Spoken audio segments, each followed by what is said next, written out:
Hello, everybody, and welcome to the Ramen Podcast, episode number 35. Tonight's guest is Kevin Davis. He's head writer We're and not editor. on yet, Aaron. I don't think we're on there yet. Yeah, we are. I don't have the indication. But if it's saying it's going, sorry for interrupting, Internet world. There we go. All Now right, it Kevin. says we're live. Okay. Kevin Davis is a head writer and editor at dividedundergod.com and is the author of Understanding an Atheist, Practical Guide for Relating to Non-Believers, a book aimed at improving relationships between religious and their atheist loved ones. Well, that's important, isn't it? Okay, most recently known for being a co-founder and executive communications director for Young Skeptics, an elementary-level after-school program for kids. Outstanding. All right, and before we continue on with the introduction or anything else, Mark, do you have any other announcements for us tonight? No, other than interrupting you and saying that I didn't think we were recording. If we were, sorry about that, everybody. If not, we missed the beginning, and here we are with Kevin Davis. I don't have any announcements. I'm glad you're here, Kevin. I love all the stuff you're doing. Thanks. Yeah, and rather than have me go through the rest of this, Kevin, geez, I'm sorry, I've got dogs, and apparently Live podcasting, man. I got dogs too. Maybe they'll bark because of yours. Who knows? All right, so Kevin, if you can get over the din, I guess they're trying to eat a burglar or something, but why anybody would break into this fortress, I have no idea. But anyway, Kevin, Young Skeptics, what's that about? Yeah, so Young Skeptics was founded last year, and it's a after-school program for elementary school age kids. It was founded really in direct opposition to the Good News Club, which was operating in our little town of Churchville, New York, here between Rochester and Buffalo, New York. I love the fact that you live in Churchville. Yeah, so do the other residents. So you're opposing the Good News Clubs, which is an insidious organization nationwide using public school grounds to indoctrinate other people's kids regardless of parental consent. Correct. Well, they have parental consent, but they get it on kind of false grounds. So all the kids that attend Good News Clubs have to sign, their parents have to sign permission slips to get there. But the permission slips say they're going to have fun and games and Bible stories, not that they're going to be indoctrinated into, fundamentalist Christianity. And most people, if they're not, anti-theist activists and overt atheists like myself, aren't going to realize that there's anything dark or underhanded or insidious about adding Bible stories. Right. Because they're being culturally conditioned to believe that there's going to be some good, upstanding, moral lesson of divine wisdom included in there because nobody's read the damn storybook. Sure. But what they're being taught is that everything in the Bible is true because God never lies. And they're being taught that they are inherently sinners, that they have this disease, and they need the cure that's being offered by, their people in their community that are coming in and teaching them these stories. So, a few of us in the atheist community of Rochester, which is a local meetup group here, got together, and the whole thing started where a few of us read Catherine Stewart's book, The Good News Club, where she really highlights everything that goes on in the Good News Club and chronicles what happens there. So we read the book, and we were talking about the book, and we thought, okay, let's find out if there are any groups in our area, because we really didn't know at the time. So we did some research and checked out the CEF website, the Child Evangelism Fellowship, which is the parent company of the Good News Club. Checked out their website and found out that there was one group operating in our county, in Monroe County, which is the county that houses Rochester, New York. So found out there was one, and it happened to be in my school district in Churchville, New York. Go figure. So what we did was we kind of brainstormed what we could do to kind of counteract this group. So can we kind of, go at them directly and try to get them out of the schools? And we realized that they want a Supreme Court case to be able to to hold their group in a school. So we kind of went through some different scenarios. Could we protest? Could we raise awareness with the local parents? And a lot of the things that we thought of, they were either kind of a stretch to be successful at them, or would actually make us look bad. And now you got the dog. Make us look bad, and that we're going to look like your typical angry atheists that want everything that has to do with religion to be kicked out, and all this the baggage that goes with that. So we thought, why don't we try to do something positive and make our local atheist community look good, and create a group, a club for kids where they can go and it's a safe space for them to discover their own answers to their questions, and learn the scientific method through games and activities and things like that, and kind of foster those critical thinking skills that are important through your entire life. Okay, I must apologize. There was a bit of a din going on out here, and the best I can figure, there must be a raccoon or a possum or something on the back porch. Dogs are going crazy, so my apologies for all the noise. The thing about opposing the good news clubs is, I mean, that's nationwide. That's all over the place. And although I didn't read Stuart's book, I did watch one of her presentations live, and I'm incensed at this type of behavior, and the fact that it's going on in a public school. I mean, if there was any, I can't imagine a more egregious assault, because you can't abstain your kids from this. They've got lots of little protections, cultural ostracizing and that sort of thing, to condition your kids to actually turn against their parents if they don't attend. Right. It's, as I said, it's an insidious sort of a mind control technique that is just irritates the hell out of me. Especially when you see these kids come out and they, like in some of the videos that they've done on this, where they ask these kids questions about like teaching them creationism and a denial of science and all of that, and anything that teaches someone who's only 7 years old that you absolutely do not ever question this storybook. Right. Oh yeah, and I visited Good News Club meetings. I mean, one of the things that our group did was go to the Good News Club meetings, because they are supposed to be open to the public, and we sat in and we observed. We were not wanted. That was made abundantly clear. Which tells how did they make that clear? Well, they at one point called the police on us. They called the police because you're attending what you were invited to attend. Yeah, well, we weren't invited by them, but because of their Supreme Court case and what was decided there, since they kind of won their case based on free speech. And they're using a public facility. If they're using a public facility, then their meetings have to be open to the public. So using that, we visited their meetings and sat in. And the first time we went, we gave them notice. Actually, just one person went from our group. We gave them notice, like about 2 weeks or 3 weeks, and they were prepared. The person that went to visit was assigned a handler. Actually, 2 handlers that walk them around the meeting, and the structure of their meetings is that they assemble all the kids together.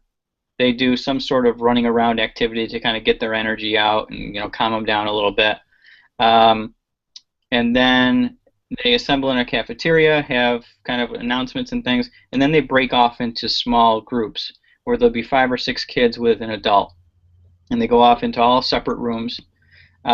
And they have what's usually a lesson based on scripture memorization.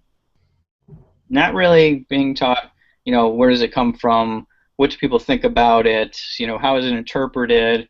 What's what was the situation at the time it was written? What does it really mean? It was, these are the words, these are true, now memorize it, right? And then they're given candy, when they do that.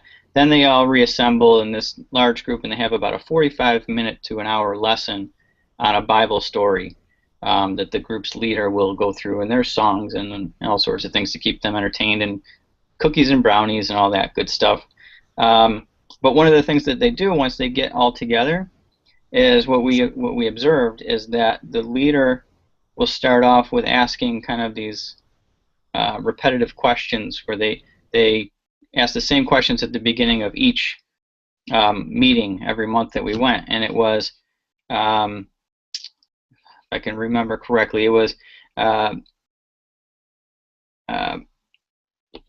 what's different about stories in the Bible? That's the first question. And little Joey will raise his hand. Okay, little Joey, everything in the Bible is true. Great answer. That's the right answer. Here's some candy.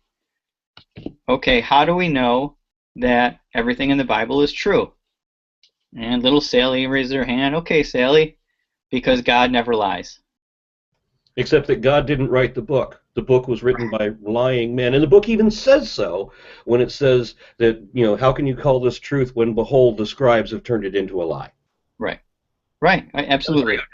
I wouldn't be able to keep my mouth shut. It was in something like, I would have to say, when they say everything in there is true, nothing in there is true. Because God never lies. God had nothing to do with it. That's why you don't get to go to Good News Club meetings, Art. Exactly. It's not good news. It's insidious mind control. It's brainwashing. Yeah, so we kept visiting and observing, month after month, and after a while they realized, our group was getting bigger of the people that wanted to attend and see what was going on, and they realized we were coming. So now we had a visitors table in the cafeteria, that had placards on it that said visitors, and that's where we sat. And now all of a sudden, none of the volunteers would make eye contact with us or speak to us. They were obviously instructed not to. And then after that went on for a couple of months, we arrived at a meeting, and the New York State Director of Child Evangelism Fellowship was Child Evangelism Fellowship. How does that not sound like, House of Horrors with Count Dracula? I mean, how does that not sound every bit as evil as that? It is an international organization with tons of money and lots of lawyers. And even that makes it sound evil. I know, exactly. So the director was there to meet us and had this, Microsoft Word printed. I'm sorry, that sounds evil too. He was obviously made it at home on his computer, and it was his contract that he wanted us to sign that would allow us entry into his meeting that was supposed to be open to the public. So the contract said that we had to sit quietly, we had to observe without recording video, taking pictures, or recording audio. Oh, because they had nothing to hide. Exactly. I mean, it makes them look terrible. And we couldn't even take out our cell phones. So, obviously, we refused to sign it. He then went on to try to intimidate us more and said, okay, if you don't sign, I'm going to call the police to have you removed. And so we said, okay, call the police. And the county sheriff's department responded and had a discussion with us and told the CEF director that they had no grounds to kick us out of the meeting because we weren't being disruptive, and they took off. See, that's where you and I are different. They would have had grounds to kick Aaron out of the meeting. We'd have to go in separate groups. I'm not with him. They're different atheists over there. Yeah, those are agnostics. So how do you compete with this? What do you do? I mean, you said your group is increasing. You're growing, right? Yeah, right now we're focused on. I mean, this was kind of a pilot thing where we did it for a school year in the Churchville School District. We opened our club, and it went pretty well with the kids that attended. It was difficult in a very conservative small town to get people to sign up and attend because the vast majority of people would not agree with the group, even though it's not an atheist group. It's really a group about critical thinking and science. But we were kind of demonized in the press by a few outlets, and people labeled us as this group that's teaching atheism for kids. However, we did have parents that were driving their kids a half an hour out of their way to bring them into our district to go to the meetings because they felt it was so important. So right now we pulled the group back out of the school. We're not doing it this year because we're focusing on kind of bringing all our curriculum together, expanding on it, and creating like a how to start a Young Skeptics chapter kit that we're going to distribute to groups around the country that have contacted us that want to start their own club. So, do you have I mean, are there any kids that are admittedly Christian, like liberal Christian group kids that come to this? I mean, is it mostly just kids of non-believers that are attending? I know that there are kids from non-believers that are attending because their parents have had discussions with me. However, we don't talk about religion in the group, so we really would have no other way to know what their what their faith is based on. We don't feel the need to talk about it, and the kids to this point haven't brought that topic up. I mean, we're talking about things that are more relevant to Sure. They're 7 years old or so. You know, we're talking about what is evidence, you know, and talking about what kind of professions use evidence, you know, scientists and police officers. And we had a police officer come in and give a presentation about how he uses evidence. So we're trying to keep it light in that respect and not really talk about supernatural things. I realize it's possible that you can have Christian students, and ideally you would have an interfaith sort of thing. Right. I mean, do you have any reason to believe that there is, that there are Christians and people of other religions attending these? We know for a fact that there were 2 kids that attended that we observed attending the Good News Club. Oh, good. So I mean, they're attending both? Yeah. Yeah, and it's, you know, maybe they have open-minded parents, or maybe their parents are just looking to give them something to do. I don't, you know, it's hard to say, but and maybe they don't realize. Because, a lot of people that hold to religious belief actually think that it's justified, and some of them, and these are the rare few that I like to encounter, some of them think that the reason everybody believes this is because there's some truth to it, and so they don't actually believe what they believe on faith. They actually have some kind of confidence in society as a general, so they're not afraid of finding out the truth. They don't believe in forbidden knowledge necessarily. Right. Those are the people I love to find, because those are the ones that can be reasoned with, the ones that don't have this urgent desire to defend the faith because on some level they know it's all hooey. It's the people who don't know that it's all hooey that it's interesting to get in touch with. Right. It's those people that are so quick to be defensive when, you know, portions of their faith are brought into question, that those are the ones that you know are going to be the hardest nuts to crack, because they're rejecting all of the evidence around them. Yeah, and here's the thing that really frustrates me. I mean, the whole thing about the Good News Clubs, and the reason that it outrages me so much, is just that you're taking the most susceptible people. You're taking people before they reach the age of reason. There's a reason that they're addressing these kids at this very young age, because they're impressionable, and because if you were to instill faith-based beliefs in a 7-year-old child, you can actually disrupt their intellectual development to the point that they may never learn the ability to question the nonsense you've just fed to them. Right. Oh, exactly. And you're only dealing with, like, what, 2 of the kids that go to the Good News Clubs, and the Good News Clubs are all over the country, and even in your area, I'm sure they outnumber your group, right? Oh, sure, yeah.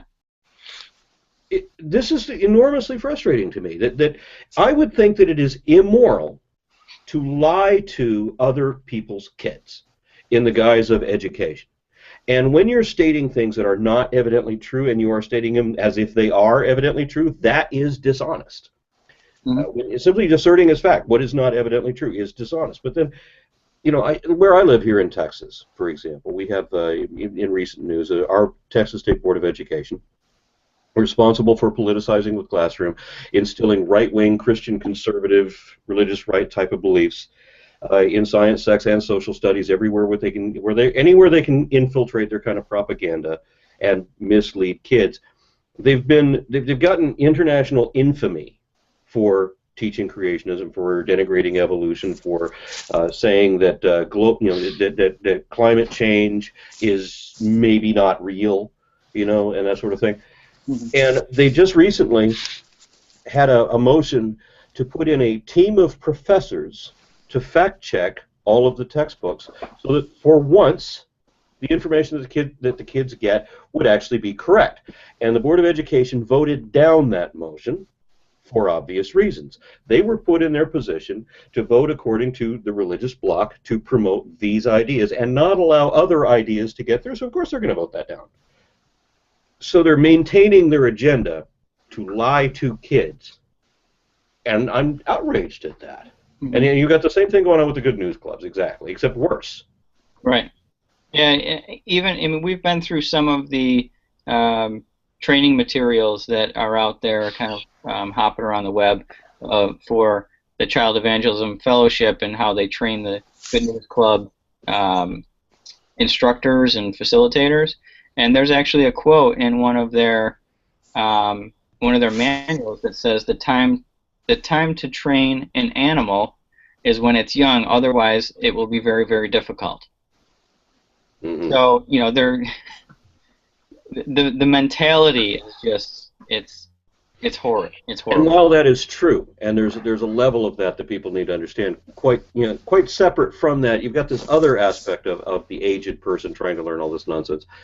When as a Christian, you're raised in a Christian environment, and you discover the beliefs of the Sikhs, for example, or Sikhs, however you say it.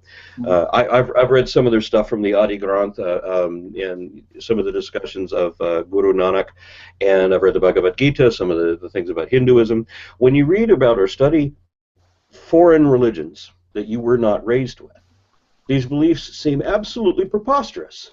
I mean, who could possibly believe this nonsense? But if you're raised in the Christian environment, somehow a talking snake and a talking donkey and an army of zombies and all of this kind of thing, these are beyond question. You've been told never to question this, and you're filled with all this, so you don't even question it. How ridiculous is the stuff in the Bible? It's every bit as absurd as anything that you read in Hinduism. But if you're raised Hindu, then you would have the same animosity or same objection to Christianity. But if you were never raised with any religion at all, and you are introduced to one or many different religions as an adult, who could possibly take any of them seriously? Oh yeah, sure. Especially when you're told that you're going to be judged on what you believe rather than what you do. Mm-hmm. Kevin, when I was listening to your talk in Pennsylvania, I think that you had gone a little bit more into detail about the investigating and the groundwork that you laid down while you were kind of looking at the Good News Club and like what they do and how they're structured.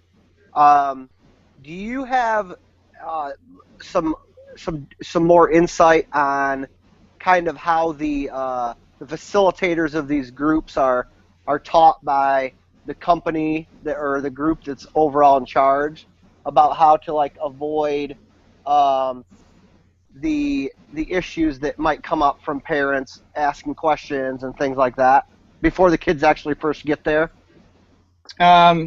Sort of. So, we did a lot of digging into, at least what we could find online as far as their training materials and videos and that kind of thing. We do know that all of the instructors are required to sign a statement of faith, that they agree with exactly what the Good News Club teaches, and it's basically fundamentalism, Christianity, where everything is literally true in the Bible and there are no mistakes or contradictions or exaggerations. So they have to do that. They have to agree that they will use CEF's materials in class. They can't kind of deviate from the subject matter. And that was kind of one of the sticking points that we came across when we were questioning our local school superintendent about really the Good News Club's right to use the school. I'll give you a little more background into that. So when we were thinking about what we could do to get them out, we thought, okay, let's get a copy of the school district's code of conduct and their facilities use policies, because the Good News Club would have to abide by those things in order to use the school. And what we found was included in the code of conduct was a clause preventing or I guess preventing bullying or intimidation. So it said that a group using the facility could not engage in that kind of behavior. And we felt from what we saw about CEF materials is that it is intimidation, right? You're telling kids that they're sinners, that they're going to hell, that they're going to be separated from their parents for eternity if they don't accept Jesus Christ, and all those types of things. So that is intimidating to a 7-year-old kid who just wants to grow up and be a fireman or a princess or something like that. They're not ready to make a life decision and commit their life to Jesus Christ. I mean, it's ridiculous. So, we went back and told the superintendent, hey, we think that we have an issue here. If they're using CEF's materials, then they are, intimidating children, and they, you need to investigate this. So they went back to the Good News Club leadership locally and said, are you using the materials? And they said no. They said, we're using our own. So that after that, we were like, okay, we can't really prove it because CEF doesn't make all of their materials public for a good reason, because obviously they have things to hide. So when we were confronted let me just ask, there's no way you can look at the materials? Nope. There are some that have been kind of leaked or sold or that kind of thing. They're able to teach the kids, in public. and they're doing this with parental consent, but the parents cannot vet the lessons they're being taught to their kids. Correct. Who puts up with that? Christian parents who trust their local pastors. This is what happens when a community becomes so infected with religious belief that they culturally condition the entire society to think that whatever nonsense they feed these kids, if it comes from this horrible book of blood, then it's a good thing. Mm-hmm. Right. And all of these clubs have local church sponsorship. So one of their requirements to be in the community is that they have to have churches sponsoring the group, whether that's monetarily or just, signing on to be kind of the advisor, I'm not sure. But so very well that in their Sunday school and in their church services and in their church bulletins, they're pushing parents to send their kids to these groups. Mm-hmm. So when we were confronted by the local child evangelism director in New York, we asked him point blank and on camera, does this Good News Club use CEF materials? And he said yes. So, we do have a leg to stand on there, and we're investigating how we can kind of urge the school superintendent here to investigate the clubs, because there's a fear involved by the schools now, because CEF is huge. Like I said, they have money and lawyers, and public schools don't have the kind of money to get into litigation about things like this, especially when there's a Supreme Court precedent. They're going to avoid the conflict, unfortunately. Wouldn't it be great if there was some mainstream educational resource that wasn't afraid of this kind of thing and would overtly announce things like, that, hey, evolution is an actual fact and all of these assertions are not? Wouldn't it be nice? I mean, I know our mainstream media right now promotes the idea on the History Channel and the Science Channel that there are extraterrestrial alien reptiles in the guise of humans running our governments. And ancient aliens at that. The History Channel. The History Channel. Exactly. Yeah. I mean, I felt the same thing's been going on for a long time. One of the reasons, or really the only reason, that I held on to any kind of a spiritual belief when I was a kid was because everybody on mainstream media promotes that, it's common knowledge and everybody knows, and there's scientific evidence to back that humans have souls, and that there are people with psionic powers, and there's people that can do telekinesis and telepathy, and there's all these instances of ghost photography and all like this. And this is on what we thought was science documentaries. And it's been going on since at least the 70s. to my own personal experience. It's just irritating that none of this information is vetted and that nobody can be honest about these kind of religious beliefs and this kind of indoctrination. Nobody can just come out and do an expose of how insidious this is. Honesty doesn't sell as well as feel-good bullshit sells. I don't see this as being feel-good, and I don't understand how anybody else does either. And I realize this is my problem because, I understand that, most people really get off on football, for example, and I always want to say, well, who cares about that? Well, most people, it seems, turns out, to care about that. So I realize I'm the odd one out. But I feel, and I know people that if you tell them that you lied to them, they're like, oh, okay, and no problem. But I'm not one of those people. I'm going to be outraged that I have been lied to. And I think people should naturally be outraged when they're lied to. The last time I sat through a church service, I realized the pastor was lying, and I was a little kid. And I remember saying to my grandmother, Grandma, he's lying. And she punched me in the stomach. Sitting in because you don't ever question the man at the podium. That's going to have to be on a meme. Somebody that's listening to this, make that quote about Aaron getting punched in the stomach by his grandmother into a meme. Well, that would just be rude. Yes. I would rather not have a meme about my late grandmother. Thank you very much. So, Aaron, one of the reasons, other than loving Kevin's talk in Pittsburgh or in Pennsylvania, I mean, what you're doing and what Kevin is doing are not that far apart, really. No, they're not. I mean, when I read Kevin's bio, I realized we're completely on the same page with what he's trying to do with both of his organizations. And by the way, we didn't ask you about the second one, Divided Under God. Yeah, so dividedundergod.com is a website that I started in 2011, and it started as a blog, basically focused on current news dealing with separation of church and state in the U.S.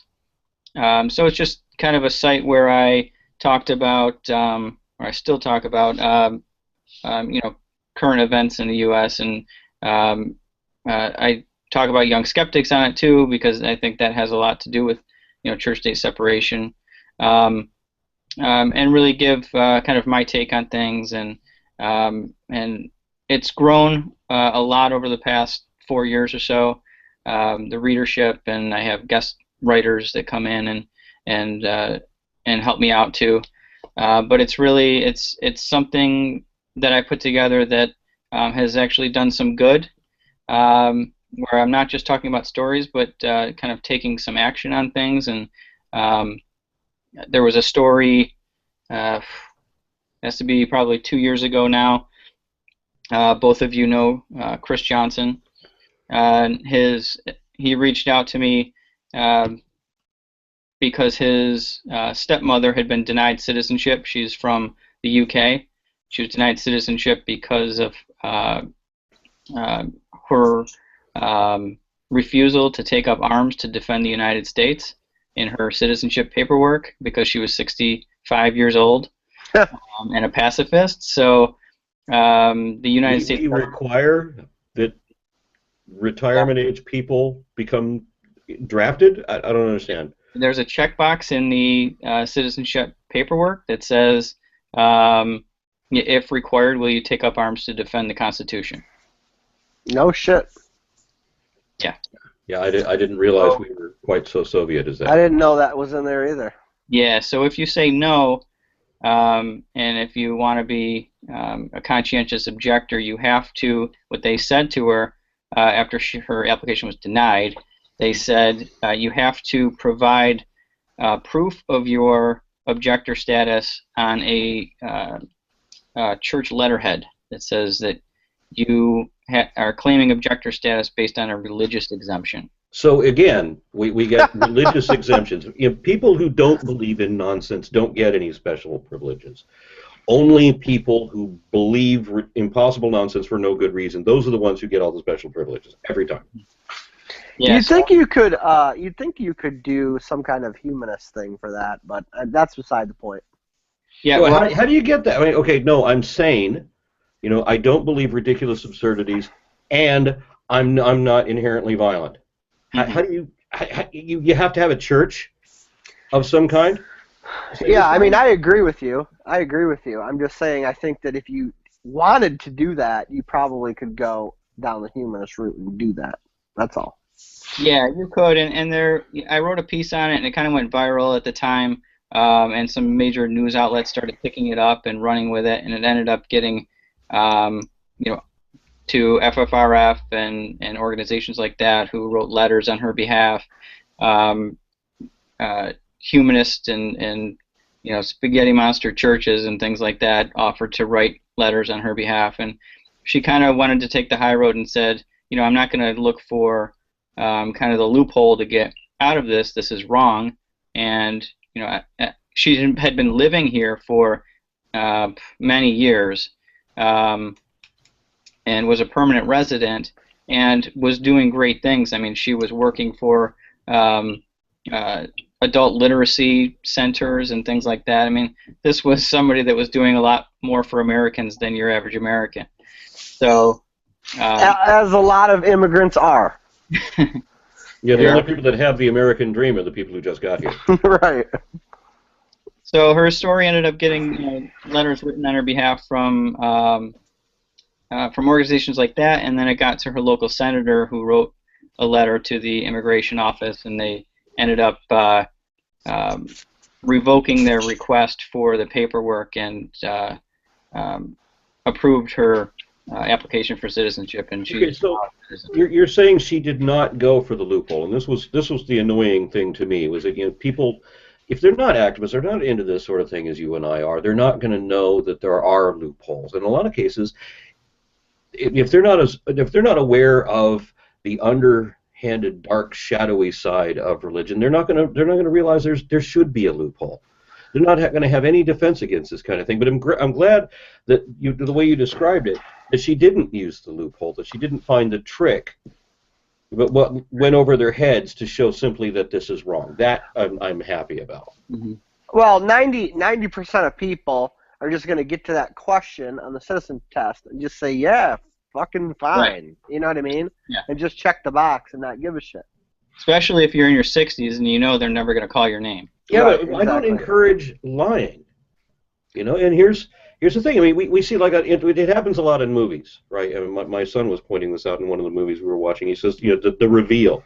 You watch this film, and it turns out this guy has been, like, kind of coaxed into lying the whole episode, and then when he wants to tell the truth, then it's this horrible tragedy thing that he just admitted to do. And then the movie ultimately ends up rewarding him for lying. And he showed me a number of movies that follow this pattern. I'm like, yeah, you're right. So the message of the movie is lie and then lie, and you'll get your reward. Several films like that. Is this a Charlie Sheen reference? Kurt Russell in this case. The first movie that he brought this up in, it was a film called Used Cars. But that was exactly right. That's the whole message of the movie. Lie, get other people to lie, you'll get everything you want. Yeah, I think that the I mean, with that case, I do remember that, I think, Kevin, that situation with Chris's stepmother. But I think that in a case like that, things like that probably come up a lot, and people just avoid the hassle of battling it, which is shitty. Mm-hmm. You know, whatever they got to do to avoid the hassle of it. And I think that's what the large percentage of Americans that would be considered nuns, that are just opt-out, you know, people out of religion in general, that's what they do most of the time. And like Aaron said, they don't understand the undercurrent and the danger in being like that, really. Yeah, I was taught, you know, through our cultural conditioning as a child, you know, well into my 20s, I was taught that, you know, if you're a minister, is of course going to be the nice guy. He's going to be the innocent humanitarian, because that's what we're trained for, right? And then you would see the odd, weird movie where it turns out that, you know, some plot twist where the minister is actually the bad guy. That turns out to be the normal thing. You know, that's almost typical anymore. So I mean, how are we conditioned that, you know, and that the Bible's supposed to be the truth? There's not one word of truth in the damn thing, which is one of the reasons I'm really happy to be living in the internet age, because you have people going door to door to proselytize their religion. You have people putting on tracts on your car windshields and all like this, spreading their information 3 or 7 times a day on various channels on TV, all for free. And it all appeals to people who don't know anything about anything, and it's better if you don't. Mm-hmm. And the only way that you're going to know the opposing side ever is if you invest a hell of a lot of time and personal interest, and you have a decent amount of resources and intellect to, you know, to do a hell of a lot of study, and then after a decade or so, maybe you'll figure out that this is bunk. But you've got to study is focused on this one point. You've got to have you've got to have the inclination that maybe it's fucked up. If you don't have that initial inclination, you're not even going to investigate. Some people do happen across it eventually in the course of their studies. They start seeing things that don't add up. I realize it's rare, but that's what's typically happening. So this is how our culture ends up being dominated by all of these woo beliefs. And this is why I'm so glad that we live in the internet, because if I, living in the 1970s or 80s, or, you know, if I have information that all of this is wrong, how do I get it up? I would have to publish a book, which back then no publisher would even touch it, and then nobody would read it. Right. But here in the internet age, you can put something out on YouTube, and people will pick it up. And that's what had to be done. And you know, and this is why I'm not alone in this. This is why so many other people put out these videos too. And the only reason that we're making any headway is because there is now a way to communicate a simple message to everybody. Thank you, YouTube. Yes. Well, and another reason why it's so important to teach critical thinking skills, because anyone can create a YouTube video, right? Whether Yep. they're telling the truth or not. I mean, how many conspiracy theory YouTube videos are out there that prove, you know, something that didn't happen happened? Well, just like you're saying, it's a perfect example. You have all of these different Poe websites, so that you don't even know if the news you're reading is really news. Right. Right? I read a story a couple months ago that was about Pat Robertson being found unresponsive in his office. They didn't say he died. They didn't say anything outrageous about him, just that he was found unresponsive. Right? He's a man who's in his 80s, whose brain doesn't work anyway, so it's perfectly believable that, you know, and there was nothing outrageous about the story. Why would you not believe that? Mm-hmm. But it turned out that it was a Poe story. So you don't know that you can't trust anything, no matter how reasonable it is. You have to vet every piece of information. We have really kind of the pendulum swung so far now, because not only is there information out there of people that think they're right that are telling you bullshit, there's people out there that are purposely trying to fool you into bullshit. But that also encourages critical thinking. That's true. Now, most of the believers that I knew growing up, they were always told, you know, like on Wag the Dog, they said it several times. Hey, I know it's true. I saw it on television. My generation believed that. If it was on television, it was true. Mm-hmm. And I've heard people say again and again, if you see it on the news, it's true. And the only people that I knew back then who didn't say that or who opposed that opinion were the people who had actually physically been to Vietnam at that time. They came back saying, no, what you see on the news is not remotely true. Mm-hmm. Right. And that was the first time I ever heard that. It's not unlike the Middle East and the way, you know, things are portrayed in the media now. I mean, it's just the more pretty much everything outside of the United States is not exactly how we think it is. And it's not, and some of it is completely opposite of how we think it is, but most of it is a little bit different than we think it is, in the very least. And if you watch some foreign news stations, like England's Sky News, for example, I thought at one point that if it wasn't coming from the United States, if it was coming from Great Britain, then it was reliable. But then I saw a story on, you know, I saw a story on Sky News. I'm like, no, this is complete. Right. It's complete hogwash. And then I realized that, you know, are they owned by the same company, the same parent company? And I think they are. Well, and to piggyback on that, right, so one of the reasons that the Good News Club and groups like them are so successful is because they're in schools and kids are taught that what you hear in school is true. And from adults. Right, and they can't differentiate between okay, this is not schoolwork. This is an outside agency coming in to use my school as a public facility. No, they're not thinking that. They It's are still true. in school, and they think they are being taught the truth. So somebody like me sits in one of those meetings and they tell the kids that everything that you read in the Bible is the Word of God and is all the truth. How much damage does it do to have me one time audibly say that not one word of the Bible can be shown to be true? Just plant that seed. I mean, that probably would do.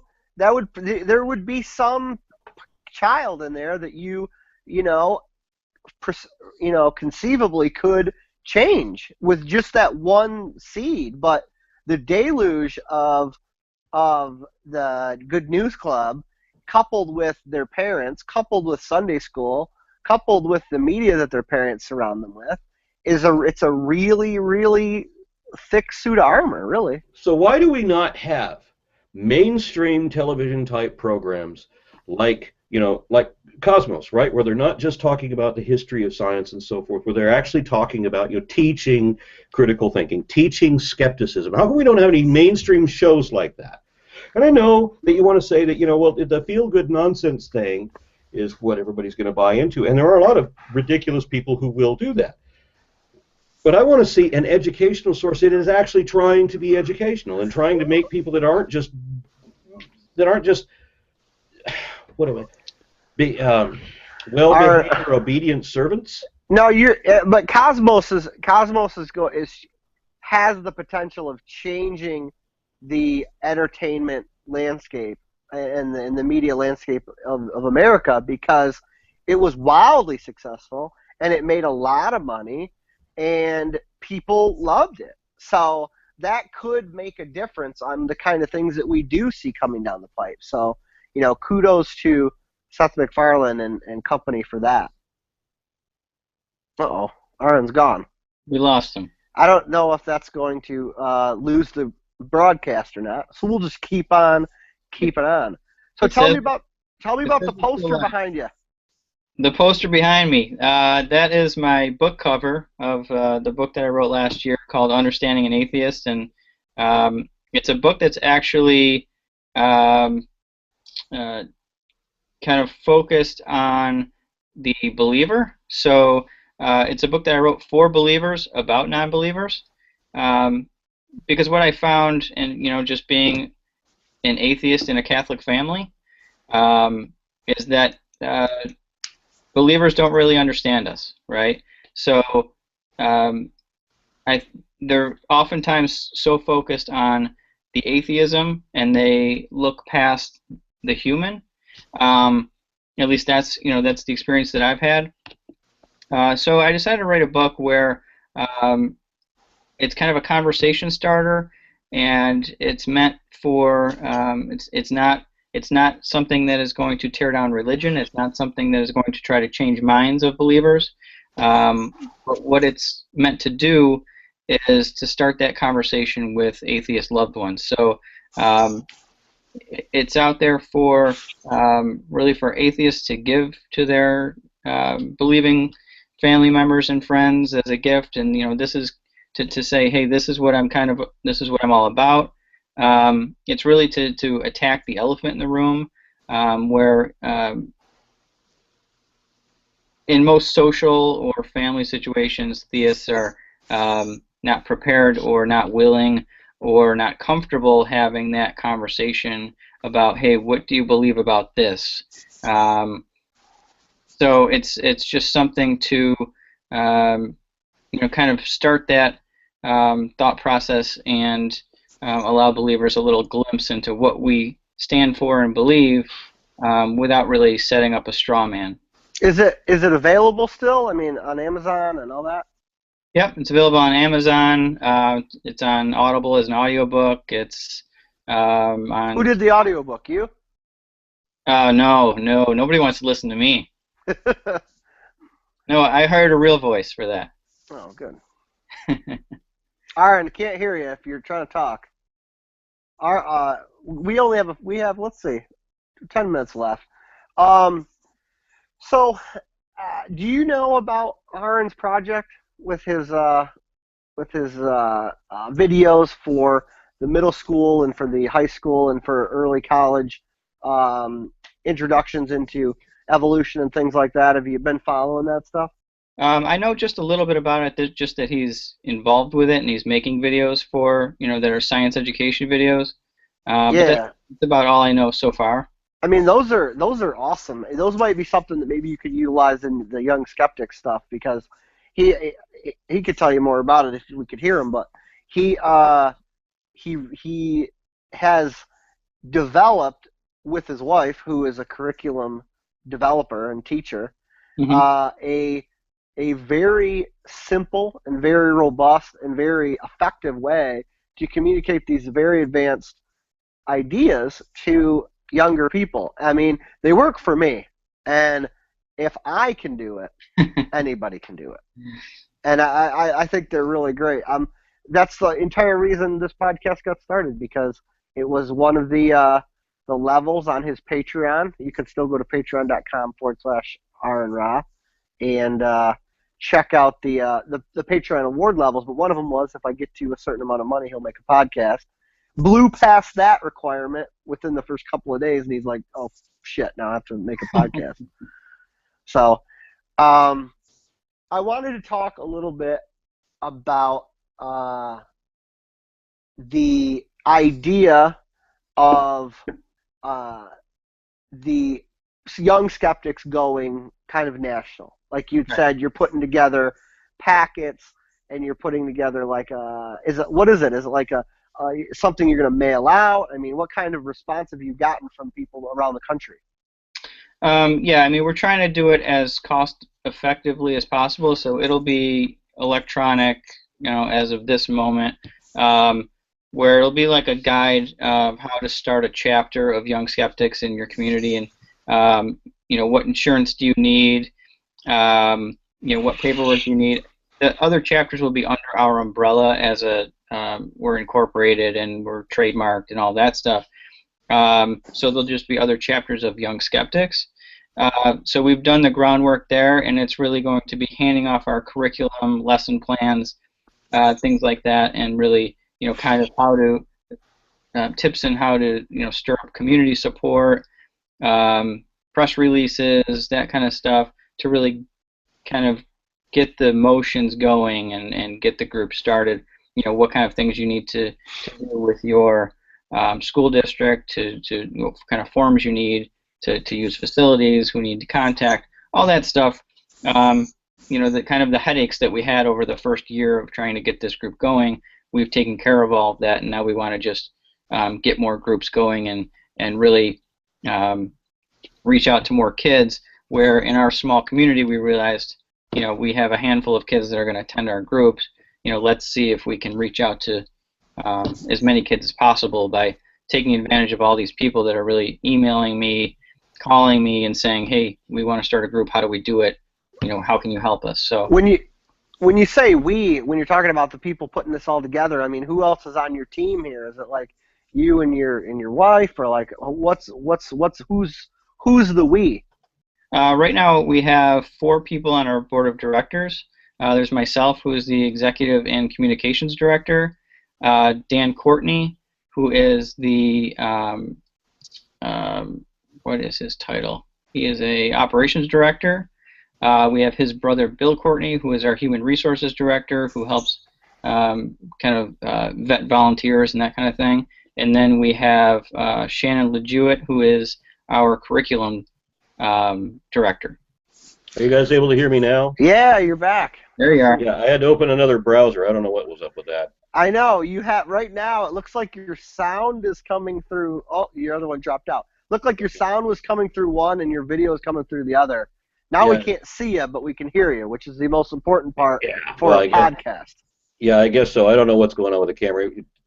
Anyway. All right. Yeah, I was gonna mention earlier. One of the things that outrages me, and this idea that I had, that I would like to see secular programming, so kids have something that teaches them critical thinking and teaches them how to be wise, I guess. But when I was a kid, they had like In Search Of with Leonard Nimoy. They took somebody from Star Trek that everything that he said would sound logical, right? Because that's where we were trained.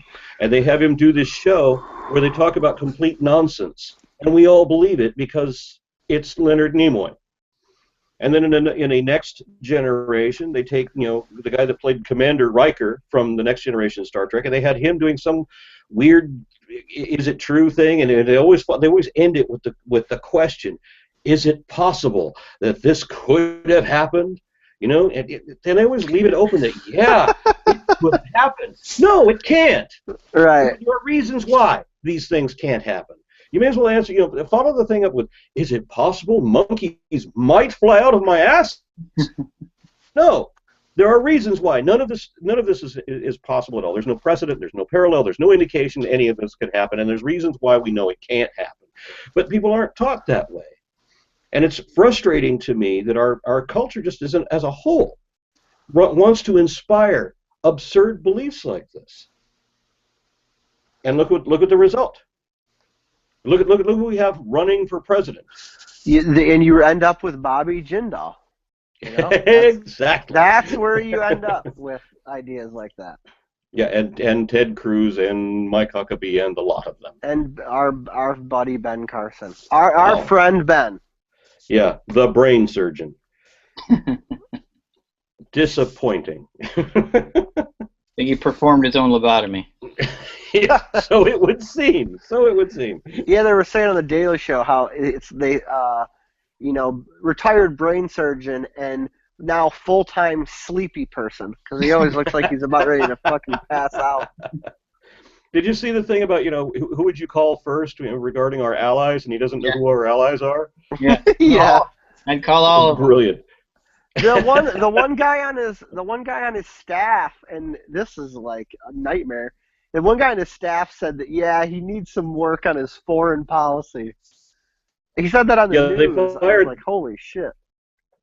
They fired their own foreign policy director. I think they said that he was insane or misinformed. I can't. In either case, he misremembered. How does that work? But that's still how much. I don't have a foreign policy director. I can tell you who our allies are. You would think that if you're going to run for president, you might have an idea. Yeah. What the hell goes on? We missed that part, Aaron, but I'm sure you said something more about foreign policy directors in general. No, I just used a bunch of curse words. There we go. Oh, damn it, and we missed that. All right, well, do you have any closing comments? Because our hour is up, and thank you for filling the time very effectively. I feel like this conversation could have gone a lot further. Yeah, we'll get some bitching about why do you guys always make the show go 1 hour, but I think that our community is filled with the 3 or 4 hour shows, and I think they've had enough of that. And if people can bear the attention span for some of those, good on you. I like participating in some of those shows. They can be fun to do, but I can't understand people that listen that way. Right, me too. Most people tell me that they listen to me, like on their way to work or whatever, and I pity the people that have to drive a whole hour to get to work. Can you imagine a 3-hour commute? Yeah, fuck that. All right, so I'm going to go ahead and say goodnight now. Kevin, you didn't have anything further to say, is that right? Just for more information, visit youngskeptics.net. There's a contact form in there if anybody wants to get a hold of me, or you want to volunteer to be part of the organization. We are looking for volunteers to develop curriculum and things like that, and or if you're looking to start a group. So contact me there, youngskeptics.net. I got one more question for you real quick. I was looking through your bio, and it says that your work at Divided Under God has been featured or mentioned on CNN, Huffington Post, Salon, RichardDawkins.net, Pathos, many others. What was that about? A lot of that came about in a story that I mentioned earlier, and some of it I wrote this past year. I wrote an article called what was it? An atheist letter to those praying for his son. My second son was born 3 months premature, and was in a NICU for 2 months. And all the while, I had people contacting me, telling me that they were praying for him. And so I wrote a piece about, it's kind of a emotional piece about what I thought of that, and that got picked up by a lot of outlets and got a lot of kind of airtime. So. Yeah, I know exactly where you're coming from there. I've had people tell me when I have a loved one in the hospital in critical condition and it's a grave situation, and somebody comes up and tells me that, well, I'll pray for you. I don't even know how to receive that positively. I mean, a real world situation requires a real world solution. And, you know, patting me on the back and telling me that you're going to, you may as well tell me that you're going to write a letter to fucking Santa. That's exactly how that feels to me. It is not possible for that to give me any consolation. I don't get a good feeling out of that. It's not possible to do that. I would rather you say, I wish I knew what to say. I'm so sorry. Right. That at least is sincere, and that's the kind of response I need. That's all. That's what I've started to say. Like in the last, I mean, I don't want to not go over time, but in like the last 5 years since I've really become an out atheist, I've just when somebody's having something bad happen, I just say, I'm sorry this is happening to you, and if I can do anything, please let me know. But I just don't know what to say. I mean, that's the only thing I can ever think to say. Right. That's really the advice that I give, is that, you know, don't make that decision for somebody and tell them what you're going to do for them, because that only, you know, kind of supports yourself, and people pray to make themselves feel good. But ask exactly what you can do for them. You know, say, is there anything I can do for you? And the answer just might be, listen. You know, just give me an ear. You know, let me vent to you, or, you know, right, cook me dinner, or, you know, something like that. It could be so easy. Yeah. I want to thank you very much again, and it was a very good interview. I appreciate your time. And Mark, you got to do something to get, you know, your camera image on your phone is so much better than your laptop, man. It is. I'm just going to use the phone. I think my audio is better too. I'm just going to roll like this for the rest of the show's history. All right. Well, thank you, everyone. Guys.